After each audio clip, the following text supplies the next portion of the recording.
Okay, isang mapagpalang araw sa atin mga kalakbay. At medyo iba yung setup natin ngayon dahil nasa loob tayo ng van. Pero hindi ito pwedeng gumadlang sa atin para hindi tayo magbahagi ng salita ng Diyos. At ang gusto kong i-share sa inyo ay yung verse na sa John 3:16.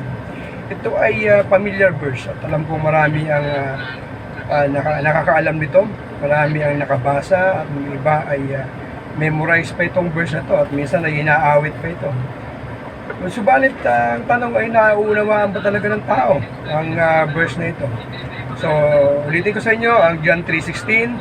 For God so loved the world that He gave His only begotten Son, that whosoever believeth in Him should not perish but have everlasting life. So dito ay makikita natin yung pag-ibig ng Diyos sa tao na kanyang ipinadala ang kanyang bugtong na anak.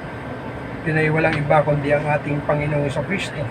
Ang sabi dito na sino mang manampalataya sa kanya ay hindi mapapahamak kundi merong buhay, magkakaroon ng buhay na walang hanggan.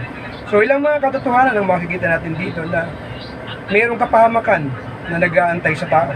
Dahil kung walang kapahamakan, eh bakit kailangan pang ipadala ng Diyos ang kanyang bugtong na anak? At bakit bugtong na anak ang kailangan ipadala at kailangan siya yung gumawa ng plano ng Diyos? Ano ba ang plano ng Diyos? Plano ng Diyos, ang tao ay magkaroon ng kaligtasan sa magitan ni Kristo. Bakit sa magitan ni Kristo? Di ba kayang iligtas ng tao ang kanyang sarili sa kapahamakan dahil sa paggawa ng mabuti? At ano bang kapahamakan ang tinutukoy dito? Kapahamakan na tinutukoy dito mga kaibigan ay yung kapahamakan ng kaluluwa pagtapos ng buhay dito sa mundo. At ano yun? Ito ay ang walang hanggang kaparusahan sa dagat-dagatang apoy, sa apoy ng impyerno. Bakit tayo mapupunta doon? Dahil sa ang kabayaran ng kasalanan ay kamatayan. Subalit ang kaloob ng Diyos ay buhay na walang hanggan sa magitan ni Kristo Jesus na ating Panginoon. At yun po ang katotohanan. Merong kapahamakan na nag-aantay sa tao at hindi kayang iligtas ng tao ang kanyang sarili sa kapahamakan ito. At ang tanging makakapagligtas sa kanya ay ang pananampalataya sa ating Panginoong Jesucristo. Ano ba ang ginawa ni Kristo? Siya ay namatay sa krus. Bakit siya namatay sa krus? Siya ba ay mayroong kasalanan? Namatay siya sa krus para bayaran ang kasalanan ng tao. At ang kabayaran ito ay mapupunta lamang doon sa tao na sasampalataya. Kaya sino mang sumampalataya sa kanya ay hindi mapapahamak, kundi magkakaroon ng buhay na wala hanggan. Anong kapahamakan? Hindi yung kapahamakan dito sa mundo, kundi yung kapahamakan na nag-aantay, which is yung tinatawag nilang eternal damnation. At ano yung eternal life? Ito ay buhay na walang hanggan sa piling ng Diyos. Natapos ang buhay natin dito sa mundo, ay mayroong buhay na nag-aantay sa atin, kasama ang Diyos sa piling ng Diyos. At ito ay eternal.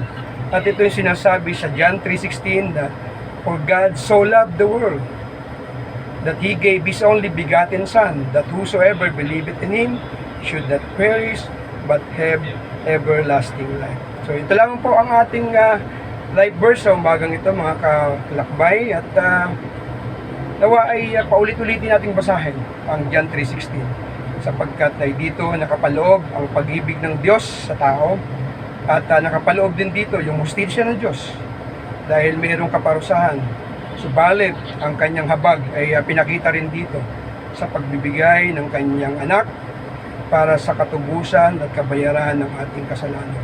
At mahalaga po na malaman natin ito dahil ang panahon, lalo na sa panahon ngayon, kaya hindi natin alam kung anong mangyayari sa araw ng bukas at hindi din natin alam kung ano ang kapahamakang nag-aantay sa atin at kailan darating yung panahon na kukunin ng Diyos yung pinahiram na buhay sa atin. At ang isang taong patay na hindi na pwedeng manampalataya. Kaya habang buhay tayo, meron tayong pagkakataong sumampalataya sa Panginoong Jesucristo. At sino mang sumampalataya sa Kanya ay hindi mapapahamak, hindi magkakaroon ng buhay na wala hanggan. So magandang umaga at God bless our isa.